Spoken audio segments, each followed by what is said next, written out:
Почитувани представници на медиумите, почитувани граѓани. Се наоѓаме на Трим патеката Ловен дом Свети Илија, изградена пред 5 години со средства од UNDP и општина Струмица. Оваа Трим патека беше и се уште е наменета за сите рекреативци и любители на природата на нашиот град. Но ако тоа на почетокот нудеше поглед врз убавините на природата на Струмичкиот рид, денес таа представува патека на стравот и ужасот и патека на гневот на граѓаните кои секојдневно минуваат по неа.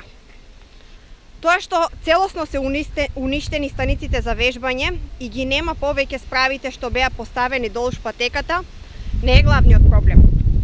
Вистинската причина за ова пресконференција на Општинската организација на Социјалдемократскиот сојуз е катастрофалната состојба со секојдневното бесправно сечење на дрвјата на Струмичкиот рид.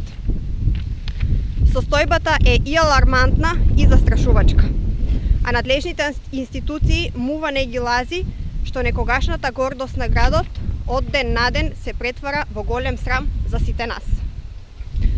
Да беше ова хорор филм, ќе имаше и свој почеток и свој крај.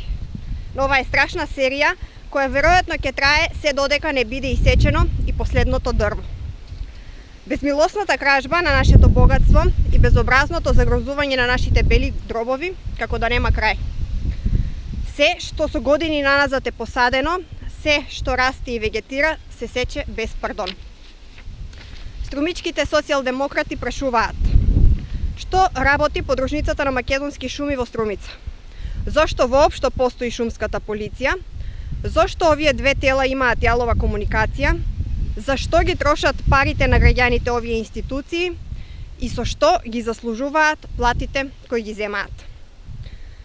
Повеќе од сигурно е дека оние кои се надлежни да го чуваат шумскиот фонд не ги бидува за таа работа или можеби не сакаат да преземаат било што за искоренување на овој огромен проблем. На тој начин истите стануваат соучесници во овој невиден криминал.